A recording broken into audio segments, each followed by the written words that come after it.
For an agent to be successful today, the number one personality trait they should possess is responsiveness.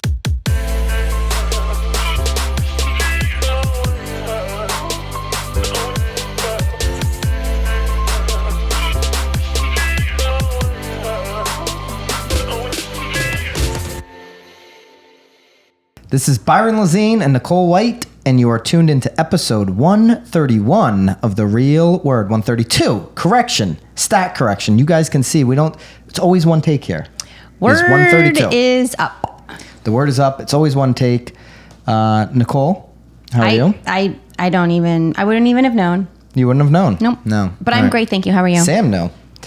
And all right. I thought he was just like giving us the piece? No. Giving us the piece. Like he's out. I was questioning myself as I said it. But wait, you have the spreadsheet. You were making fun of me a couple weeks ago that I have access to the spreadsheet. I should know. You should know.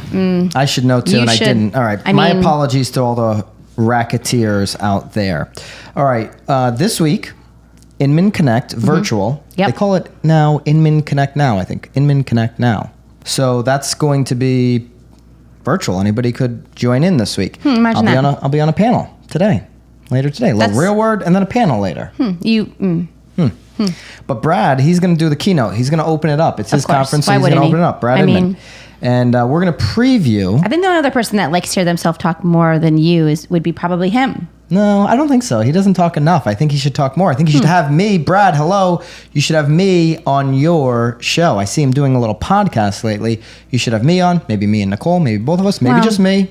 Either way. I feel like you need me for a little bit of color, a little, a little bit bring it back down. Pizzazz. All right, so we're going to preview it's a two-parter here. I feel like maybe we should take a poll on that one.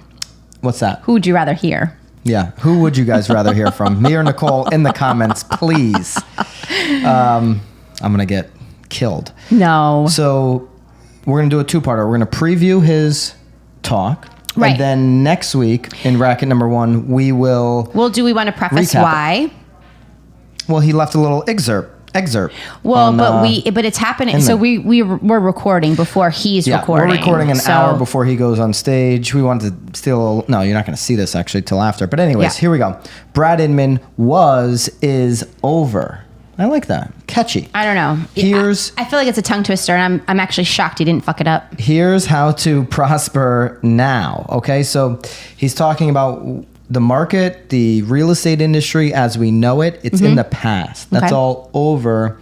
And here we go. It's super interesting, though, because I'm actually really interested to dissect this afterwards, because I feel like you and I have been talking, and even with our agents, like we know what's happening now, but it's so hard for us to predict, like, the future now. Certainly the demand, because it's shifted so dramatically. You're seeing McMansions, which nobody wanted 7 years ago. Nobody wanted these traditional subdivision McMansions, 4,000 or 5,000 square feet like we have up in North Guilford where we're sitting right now. Yeah. Nobody wanted those the last 7 years. Yeah. Now all of a sudden, you see them now, they're all $100,000 more. Well, what's super interesting though is that, and again, I know we talk about the New York buyer, but I have a client, like they're in a little 1,200 square foot apartment in New York, and they want at least 5,000 square feet now. Right. Yeah. So do you even know how to buy enough toilet paper for that many bathrooms at this point? Nobody wanted those. Like everybody wanted downsize. It was the cool thing to do, be like downtown. Now it's just overnight reversed. It's a crazy thing. I am kind of curious because again, is over. I don't know. I mean, it's hard to know if it's really. I mean, how long? So he left us a little bit of notes here. Yes. Let's review them, please, and then we'll recap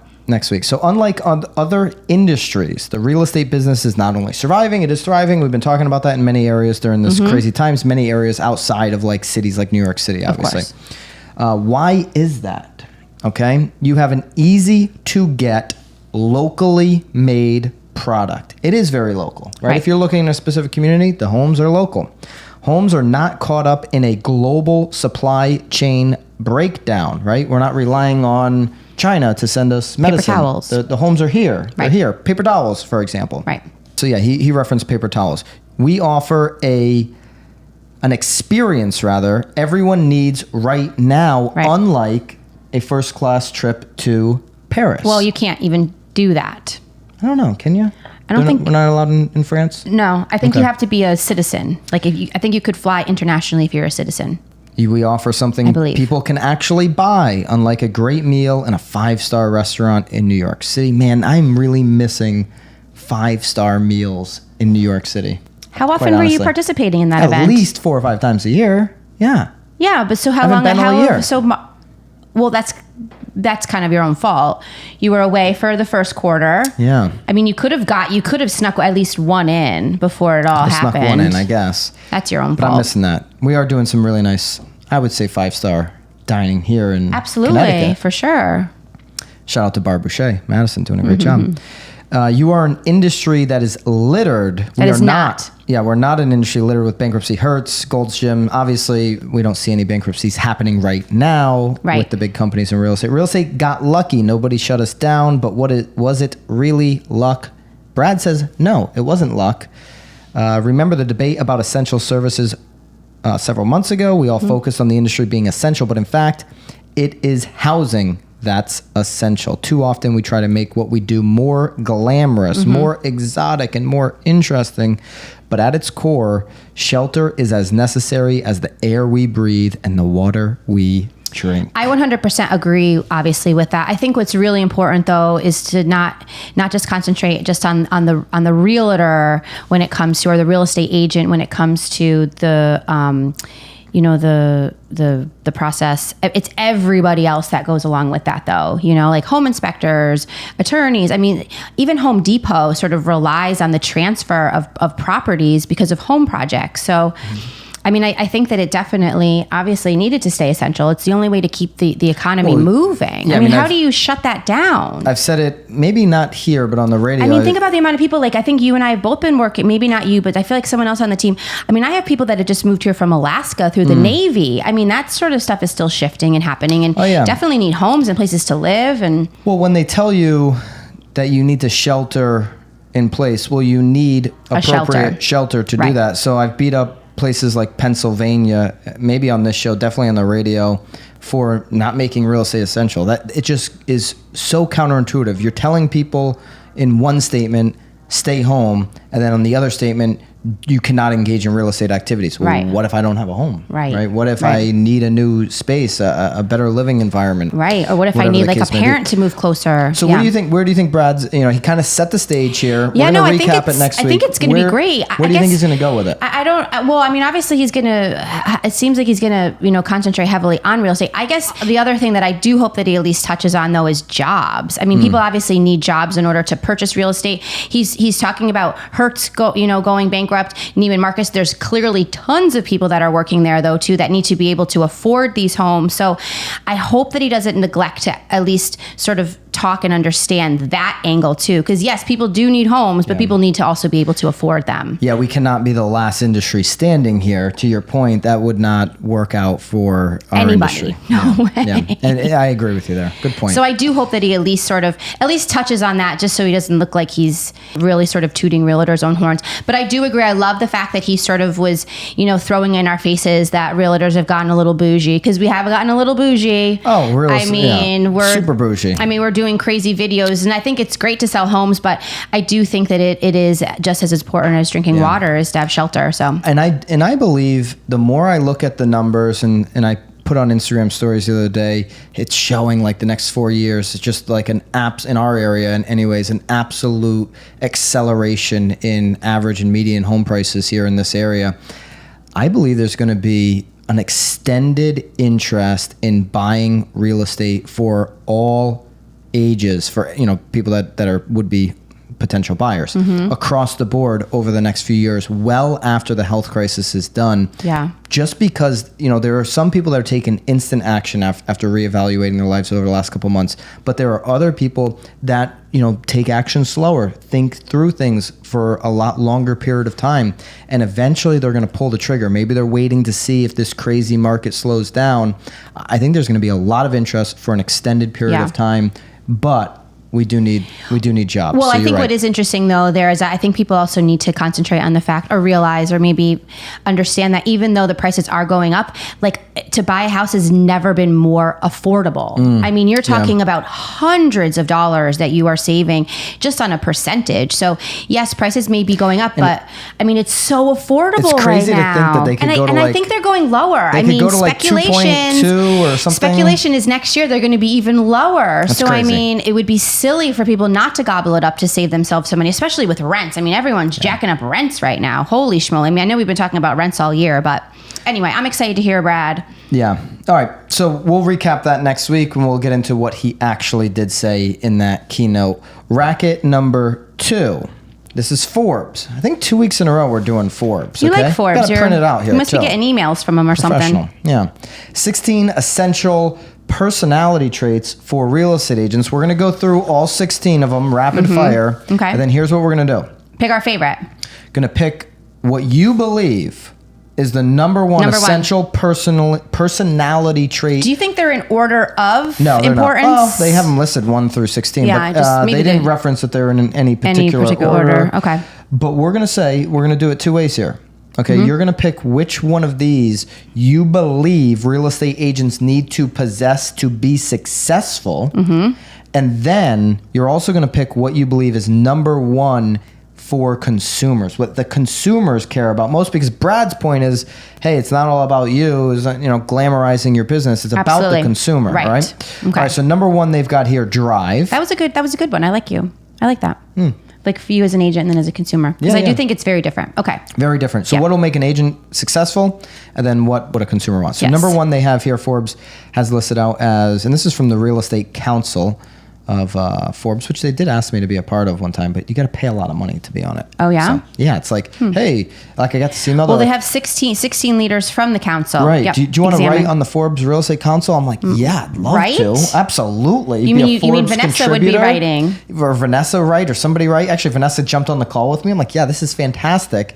And then like at the end of the call, he's like, yeah, it's like $3,000 or something a year to write for Forbes. I said, I'll just keep my blog. Thank you though. I'm good. Appreciate you, Forbes. That my sister's already writing for me. Drive. Number one, curiosity. Uh-oh, you almost. Number 2, honesty and persistence. Number 3, transparency. Honesty and persistence. Those don't even go together. Honesty and persistence. Okay. Heidi picked that one. Yep. Not our Heidi, but Yeah. this Heidi. Transparency. Transparency. Number 4.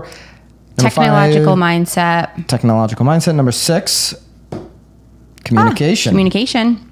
Number 7, underlying passion. 8, emotional intelligence. 9, work ethic. 10, integrity. 11, trustworthiness. 12, the ability to listen. 13, resourcefulness. 14, experience. 15, responsiveness. 16, good energy. All right, Wow. let's do this. I mean, let's spread this holy out. schmoly. So Nicole, you're first. All right, so I'm we're gonna put you on the doing spot. What do us you as think? agents. For an agent to be successful in real estate today, what is the number one personality trait out of the 16 that the Forbes Real Estate Council has selected, would you say is number one for a real estate agent to possess? So I feel like there's a few of them here that is sort of in the same thing here. So I would say work ethic, but I think that's very much part of drive. You can only pick one. So which All one right, are I'm you gonna say picking is work the ethic. most important? Work ethic. And that's for the real estate agent. Yes. To be successful. Yes. Okay? Mm-hmm.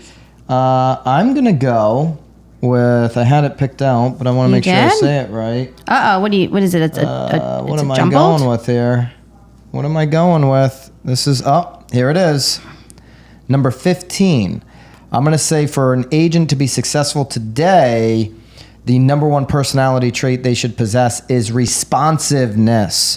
Think about it. If you are a consumer and you make a call for information, which is why Zillow's dramatically changed their platform, Right. and you don't get an answer, you're never calling that agent back again. Like people don't even leave messages if you don't pick up. They just move on. They might even move on to a different property. They might just cancel that property out with So the like lack for this of- person that's lack calling of me from New York right now, they're gonna call someone you else. might want to pick that up. Pick that up. Pick it up. Are you picking it up? No, I'm not picking it up. Come on. All right, so I had One take. responsiveness. You What got did you a have? meeting. I mean, we're all in a rush here. What did you have? For what? For an agent? I said Yeah. already. I said Yeah, work forget them. ethic. All right, so you I had think work it's ethic. very much. I mean, I yeah, you agree. can respond, That's a but good if you're one. not going to work, like then you're not going to do anything. So mine is work ethic, definitely. Well, responding would be part of the work. All right, so I've got Yeah, so that's what I'm saying. Like work responsiveness. ethic, responsiveness, and then also drive are all very much. I feel like, You but I can't think have drive two, and though. ethic. No, You've got okay. work ethic. All right. So now what's for the consumer? Oh my goodness, trustworthiness. I agree. I mean, Trust. That's all You're they right care on. about. That's all they care about. Number 11, trustworthiness. What did they say about that here? It was Nancy Wallace from Labs, KBN Homes. Trustworthiness is an essential characteristic. Yep. Ask yourself if this is someone who has demonstrated that they conduct themselves in a professional manner and that they put the client's needs first. Listen, you're going to get hired based off of trust. So if you cannot relate to the seller, to the buyer, and earn their trust, you will never earn their business. Never. All right. Not a racket. That was a fun little. That was a fun exercise. Look at us. We agreed on something. Have we ever agreed on anything ever? I was hoping you were going to pick that because I did want to agree there. Interesting. Okay. I feel like it's going to be a good day for us, Byron. It's going to be a great day. Or maybe it's just downhill from here. Hopefully not. I got that Inman panel later today. All right. This is an Inman article. Do you want to announce that one more time? Well, they're not even going to be able to tune in because this is going to be What's after that the panel. recorded? That must be recorded Oh, and it live must be. somewhere. Go find my Inman panel.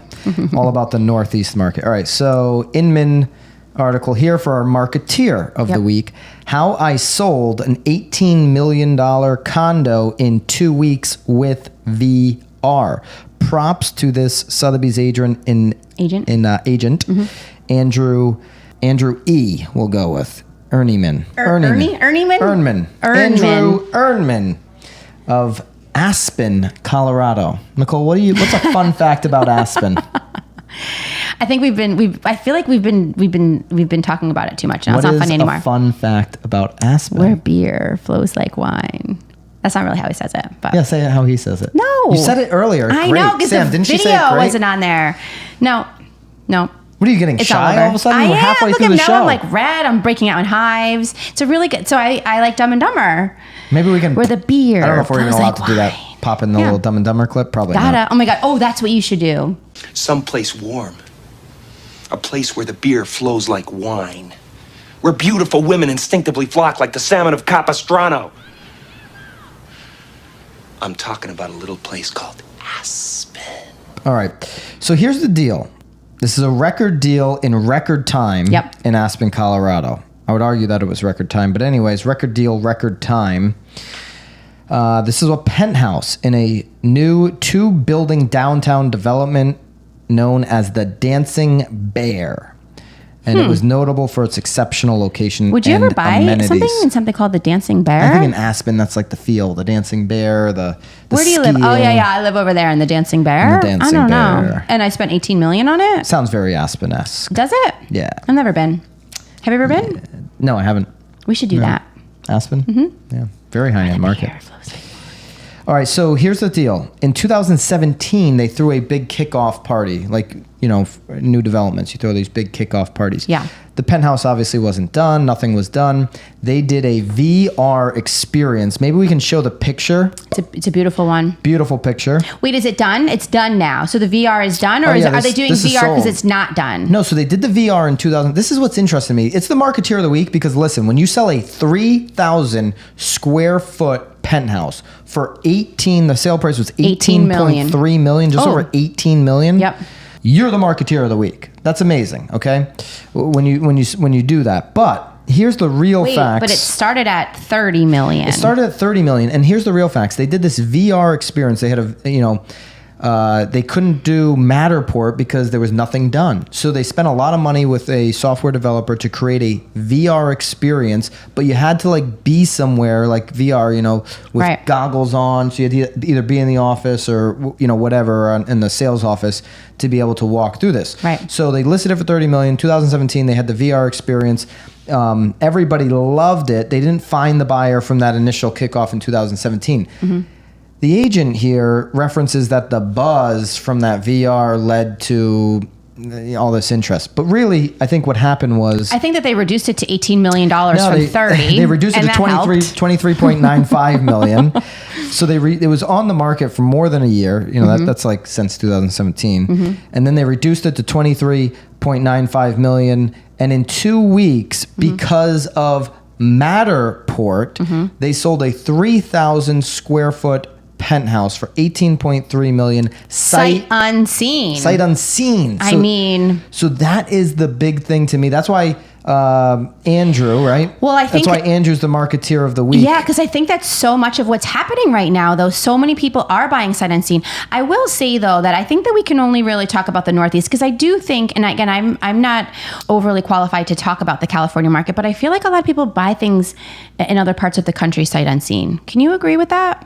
I would say it happens more on the high end market because here's the thing, like we know Taylor Swift bought a $17 million house in Watch Hill, Rhode Island, a number of years back. It's, you know, next state over from us. But that doesn't happen in the Northeast very often. No, my point is she bought that basically sight unseen. She had sent her representatives. Right. And that's what you see a lot on these high-end properties. But it's not really, so I mean, someone did see it. But they the person buying it with their money never saw it. And so I think on these really ultra high end, Aspen is a ultra high end market where you can see ridiculous sales like this. This is a record breaker for price per square foot.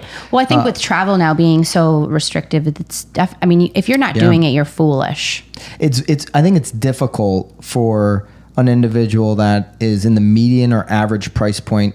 You know, and Aspen is a totally different market, but if you just take a typical town in America where the average and median price point is, say, $300,000, you're not going to see many sight unseens because, listen, that will be the biggest purchase of not the year for them, their entire life. Well, I think also part of it, though, everyone likes to look at homes. Yeah. You know, I think once you're getting to like that $18 million threshold, you've bought so many, you've been through it, you know what you want, you know what you like, you know what quartz looks like. And you know it's brand new. I mean, look at this photo. Who the heck wouldn't want this? Of course. Like, it's ridiculous. They can spew out a light fixture and they know the brand name. I mean, you get someone going there to buy a $200,000 home and like they think that they're getting that. Here's the other thing about the high-end market.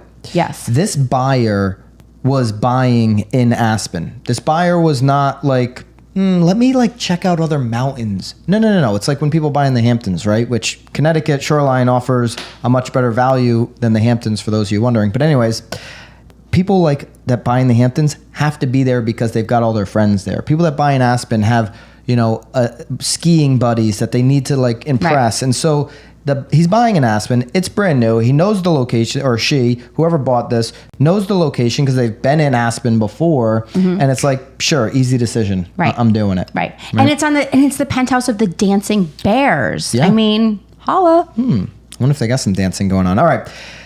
That's the Racketeer. Next week, we're going to recap Brad's panel, or not his panel, his keynote from Inman Connect Now.